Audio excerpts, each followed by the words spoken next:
Fala, Nonito. Tudo bem? Aqui é o professor Horácio para falar com vocês hoje da correção da apostila de Geografia volume 2, ok? Que nós vamos precisar dar uma adiantada, né, dessa semana para outra, para evitar atrasos aí. Então, vou fazer algumas pequenas aulas de 15, 20 minutos para ir corrigindo com vocês em videoaula, tá? Qualquer dúvida, por favor, me chamem nas aulas no particular ou no WhatsApp, né? E por aí vai. Beleza? Bom, compartilhando com vocês aqui a tela da apostila. Vamos lá, vamos lá, vamos lá. Aqui. Perfeito. Então, vou dar só um F11 aqui para a gente poder ter a tela cheia. Nós paramos na página 48, tá, gente? Essa página 48, nós estamos, então, falando de algumas questões importantes, que são as questões ambientais, tá? A questão ambiental principal da Europa é, sem dúvida nenhuma, a poluição atmosférica, porque é um continente muito industrializado e com elevado consumo de carvão mineral e derivados do petróleo, tá? Então, nós temos ilhas de calor, nós temos inversão térmica, chuvas ácidas ocorrendo nessas regiões. As inversões térmicas ocorrem normalmente em regiões de relevo acidentado, em regiões de serras, cidades que são circundadas por serras. Como a Europa tem um relevo predominantemente definido por planícies, nas regiões planas é incomum inversão térmica. Tá? Agora, em cidades que ficam em regiões com morros ao redor, aí você consegue perceber, então, ocorrência de inversão térmica. De forma geral, os problemas atmosféricos principais que afetam o continente europeu são a poluição atmosférica, né, que prejudica a qualidade do ar e gera doenças nos moradores, nos habitantes, as ilhas de calor e as chuvas ácidas, ok? O continente europeu tem buscado alternativas para isso, como é um continente que tem um elevado padrão de desenvolvimento industrial, econômico, tecnológico, não é tão difícil para eles pensarem em médio e longo prazo na substituição dos recursos fósseis por recursos renováveis, tá? Energia eólica, solar, maremotriz, né? A nuclear não é renovável, entretanto, ela é muito produtiva e altamente mais potencial, né, em comparado com outros modelos de energia. Os problemas são os riscos de vazamento de radiação, explosão, como foi Chernobyl, né, como já aconteceu no Japão, com o tsunami, que acabou gerando um vazamento e uma explosão de radiação, e assim por diante. Então, o cuidado é sempre grande para esse tipo de energia, mas ele é muito compensador, tá? Porque pouca quantidade de urânio produz mais energia que uma enorme quantidade de petróleo ou carvão, tá? Aqui vocês estão vendo a imagenzinha, né, da poluição atmosférica em Paris. Então, principalmente os grandes centros urbanos da Europa, Londres, Paris, Istambul, Moscou, Frankfurt, né, Berlim, por aí vai, são regiões com elevada contaminação atmosférica, tá? Bom, quando você desce o mapa aqui, a corrida por energias renováveis. Então, vocês têm as regiões com utilização de energia renovável, energia fóssil, verde mais claro. Em amarelo, nós temos a utilização de energia nuclear. Então, vejam França, Inglaterra em alguns pontos, né? E alguns outros países, né? Escandinavos mesmo, Alemanha, tal, com significativa utilização e muitas vezes até grande parte da energia sendo produzida através de energia nuclear, tá? E desconhecido, né? São países, por exemplo, que não apresentam dados, tá? Então seria mais ou menos essa ideia que tem a legenda aí do mapa de vocês.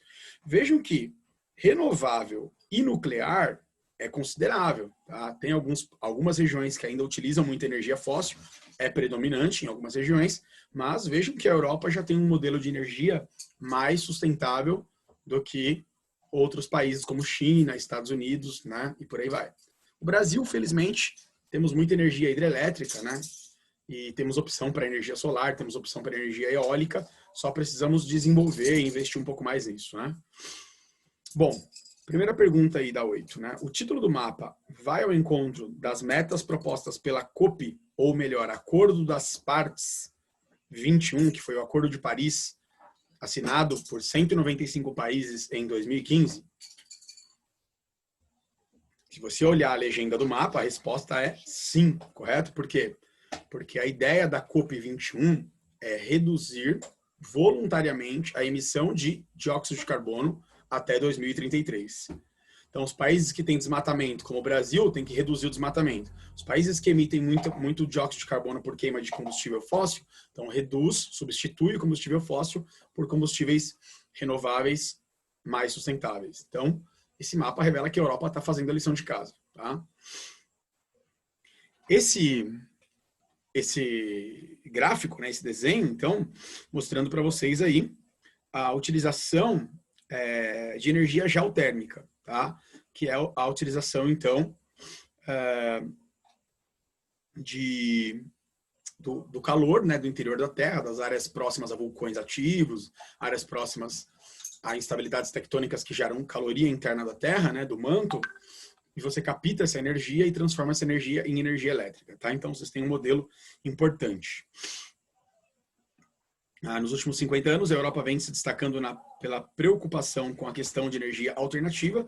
A Islândia, que é o país europeu que mais consome energia proveniente de fontes renováveis. Pelo fato de ser uma ilha vulcânica, 99% de toda a energia elétrica islandesa provém de energia geotérmica. E aqui também nós temos vários exemplos de utilização de energia eólica, né? Então, as hélices, elas são movimentadas principalmente pelas regiões marítimas, né? Onde você tem aquela brisa marítima durante o dia e brisa terrestre durante a noite, que é criada pela alta e baixa pressão, né, da atmosfera. As regiões mais frias formam ventos que sopram para as regiões mais quentes. As regiões de alta pressão formam ventos para as regiões de baixa pressão. Tá? Só como revisão aí de atmosfera para vocês. E você aproveita, então, o movimento dos ventos para... a gente brinca com a Dilma, né, estocar vento, mas nada mais, nada menos do que estocar vento. Energia eólica, você utiliza o vento e produz energia elétrica. E essa energia elétrica, ela vai ficar armazenada, porque se eu não tiver depois uma transmissão dessa energia, um armazenamento dessa energia, eu não consigo aproveitar da forma correta, tá? Então, estoque de vento não é um termo errado, tá? É que a gente dá risada porque o jeito que a Dilma fala é bem estranho, né? Bom, explora a representação.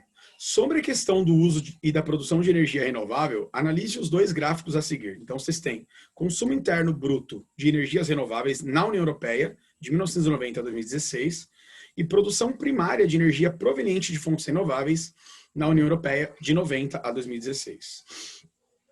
Olhando com cautela, né, esse gráfico, vou até dar um zoom aqui, se vocês me permitirem, para as legendas ficarem um pouco mais próximas de nós. Então, ó, energia hidrelétrica, biogás e biolíquidos. Então, o gás, apesar de não ser renovável, ele produz menos poluentes do que o petróleo, né, e o carvão mineral.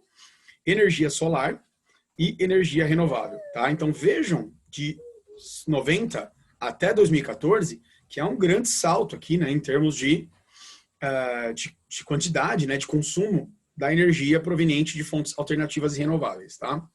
E quando nós vamos aqui para a produção primária de energia proveniente de fontes renováveis, então vejam que a produção, ela também tem um salto interessante, principalmente de 2006, mais ou menos, né, para frente, né? A gente consegue ver aqui um salto interessante, tá? Então, analisando corretamente aí, ó, os gráficos e as legendas, né? Voltando aqui para a tela normal, nós temos algumas questões. Deixa eu só acertar a página da apostila. Ok. Muito bem, vou mudar aqui a posição. Em relação aos dados sobre consumo e produção de energia a partir de fontes renováveis, qual a tendência do consumo futuro da Europa? A tendência é do aumento da produção e do consumo de energias renováveis, ponto. Tá? O gráfico deixa claro isso, que eles estão substituindo recursos fósseis por recursos alternativos de forma geral renováveis. Agora, compare o gráfico ao lado com os outros dois anteriores da página de cima, né, da 49, e responda.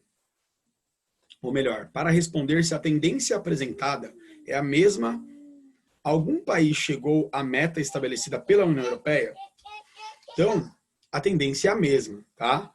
Aqui, ó, cota de energia proveniente de fontes renováveis nos transportes em 2016. Como toda quarentena, gente, eu tenho minha filha aqui dando piteco na minha aula, tá? Todos os pais que estão dando aula agora em casa ou estão trabalhando em casa estão com os filhos grudados aí, fazendo algum tipo de bagunça, né? A bagunça da sala de aula continua. Saudavelmente. Seguinte, olha esse mapa. Então a tendência continua e tem um gráfico aqui bem amplo, né? Que país é esse, né? Então, Suécia, Áustria, tá? Estão chegando aí nessa meta. Os países que chegaram à meta e até ultrapassaram foram Suécia e Áustria. Países extremamente desenvolvidos, extremamente preocupados com essa questão, né? Países que têm ativistas ambientais, como a Greta lá, né? Que vocês viram, tal. Então, essa região é uma região de elevada educação, né? Elevado investimento em educação e, por isso mesmo, elevada preocupação ambiental, tá? Urbanização contemporânea, vamos avançar um pouquinho, tá? Nós temos aqui um primeiro gráfico, Europa, malha ferroviária, nós discutimos isso na aula remota, né? Que os trens de alta velocidade são caracterizados em todo o centro europeu, tá? Mas estão espalhados por toda a malha ferroviária. A minha filha tá querendo destruir a cama aqui. Isso, filha, só isso, tá? Beleza? Tranquilo? Vai derrubar a casa não, né? Obrigado. Então vejam que no mapa mostra então a velocidade da qual essas linhas ferroviárias podem chegar, isso acesso em 5 de março de 2020, quer dizer, super atual, né? Percebam então que há uma ligação das regiões metropolitanas aos grandes centros industriais, tá? Então, seja para o transporte de pessoas ou para o transporte de cargas, a malha ferroviária na Europa ela é muito densa e extremamente eficiente, tá? Pode ser considerada cara, tá? Em algumas grandes cidades, por exemplo, principalmente para aqueles cidadãos que não têm uma remuneração tão alta. Então, Londres é uma cidade que a população, de forma geral, reclama do sistema de transporte. Não é porque é desenvolvido que é um sonho. Existem alguns problemas estruturais, em geral, relacionados ao custo, que pode ser elevado em algumas cidades, em algumas regiões, tá? Mas nem se compara, por exemplo, com países subdesenvolvidos, como o Brasil, por exemplo, que quase não tem malha ferroviária urbana, tá? Malha ferroviária brasileira, em geral, ela está posta para transportar commodities das regiões produtoras, né, mineradoras ou fazendas, para as regiões portuárias para ser exportado. O Brasil ainda carece de uma malha ferroviária estruturando todo o nosso território, tá? Que tornaria o nosso país muito mais desenvolvido e eficiente.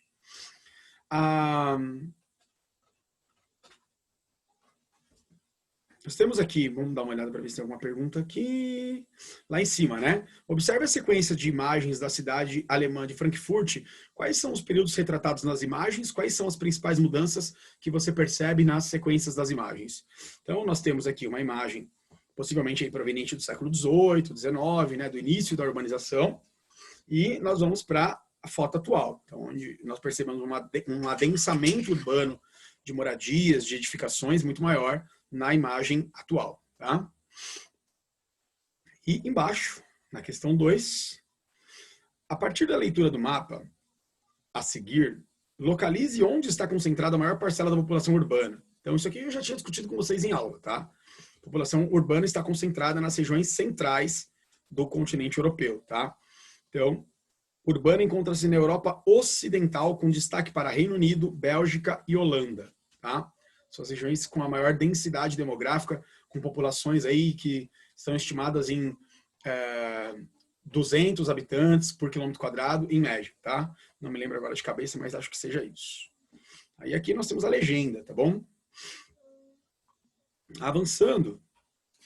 Por que a violência aparece com maior intensidade nas cidades grandes, né, gente? É muito comum cidades grandes terem problemas com violência, seja violência policial, violência por conta do tráfico de drogas, violência por conta do crime organizado, né? Assalto e por aí vai. Violência contra a mulher, né? Muito comum, abuso sexual e violência contra a mulher, estupros e tal. Violência doméstica, né? A Rússia é um país que tem muita violência doméstica, principalmente contra mulheres. Nós podemos citar outros países. A taxa de suicídio em alguns países europeus é triste, assim, preocupa, tá? Apesar deles terem um padrão elevado de vida, muitos países têm problemas com depressão, problemas psicológicos, drogas, consumo de algumas substâncias, e a taxa de suicídio em algumas regiões também é elevada, tá? Muito bem. 4. A partir da análise da imagem ao lado, você consegue explicar por que Copenhague é uma das cidades europeias que tem obtido o melhor resultado na redução de emissões de carbono na atmosfera? Então, a partir da análise da imagem ao lado, né? Copenhague já tem mais bicicletas do que carros circulando por suas ruas. Gente, é uma região pequena, comparada com grandes cidades brasileiras. É uma região altamente desenvolvida, a população com elevado padrão de vida e com um nível de educação entre os melhores do mundo. Então, quer dizer, as pessoas são conscientes e todo mundo acaba optando pela bicicleta para evitar o trânsito e principalmente para evitar a poluição atmosférica. Tá? Então, acho que a legenda da imagem já faz a resposta. Tá? E aí nós vamos começar o infográfico, eu vou parar por aqui, vou deixar o aplicando para uma próxima aula, ok? Então, todo final de aula tem um jogo de palavras, né, que a gente, na verdade, sabe que é um mapa mental. E aí vocês têm elementos ordenadores. Agropecuária, pecuária, indústria, urbanização. Da pecuária, nós entramos aqui na porção leste, com produtos com menor valor agregado, uma pecuária e uma agricultura semi-intensiva, um tanto quanto ainda um pouco atrás, né, da agricultura intensiva praticada nos países ocidentais. Porém, que gera muito valor, até porque vocês viram que Ucrânia e Rússia têm um solo muito fértil chamado Chernozion. Né? Sistema intensivo. Utiliza-se de muita tecnologia. Então, aqui entrou o termo biotecnologia. O solo, maior extensão, é o solo extremamente produtivo, principalmente com cereais e trigo, que eu falei que é o mais importante, o Chernozion, típico da Rússia e da Ucrânia. Tá? Essas regiões são regiões planas, né, formadas por relevos de planície, e tem um clima temperado continental, ou seja, aquele temperado afastado dos mares, afastado dos oceanos, ok? Principais cultivos, milho, trigo, né, girassol, centeio, tá, e por aí vai. Aqui nós temos produção de queijo, né, predominam nas pequenas e médias propriedades. Interessante, talvez eu não tenha falado. A agricultura europeia, ela é caracterizada por pequenos e médios produtores, então a terra não é concentrada lá. Há uma maior igualdade por parte da divisão de terras na Europa. Tá? Um equilíbrio. Aqui no Brasil, vocês percebem o quê? Uma concentração fundiária, uma desigualdade latifundiária gigantesca, onde grandes fazendeiros ficam com quase toda a terra, mesmo sem produzir, quando vários pequenos e médios produtores querem terra para produzir e não tem, porque há uma especulação imobiliária muito grande, o valor da terra é alto, há uma luta, uma disputa por terras no Brasil, assim como nos países subdesenvolvidos em geral. Tá? Aí nós temos produção integrada ao uso de energia eólica, tá? Hidrogênio, solar, tá? E geotérmica. Então, vocês viram no mapa lá em cima que a Europa tem caminhado para um modelo mais sustentável em termos de energia. Tá? E a segunda parte do mapa mental, para a gente encerrar essa aula, nós vamos ter, então, na rede de palavras, aeroespacial, naval, a indústria, né? Muito forte, química, tá? Siderúrgica, mecânica, eletrônica, metalúrgica, todas essas indústrias vão gerar grandes centros urbanos, grandes aglomerações, tá? E caminhando aqui da metalúrgica tal, contemporânea, inicia o quê? A Revolução Industrial Europeia foi a primeira revolução industrial a ocorrer no mundo, na região noroeste, mais propriamente na Inglaterra. Né? Quando isso? Final do século XVIII e principalmente no século XIX, se espalhando para outros países como Alemanha, França, Itália e assim por diante. Fontes de energia que eles mais procuram hoje são as renováveis, apesar de ainda dependerem das não renováveis. Né? Depois a gente vai ter alternativas que geram cidades inteligentes, né? Com cidades que tratam o lixo, tratam o esgoto, né? Utilizam sistema de energia solar, energia eólica, energia geotérmica e por aí vai, tá?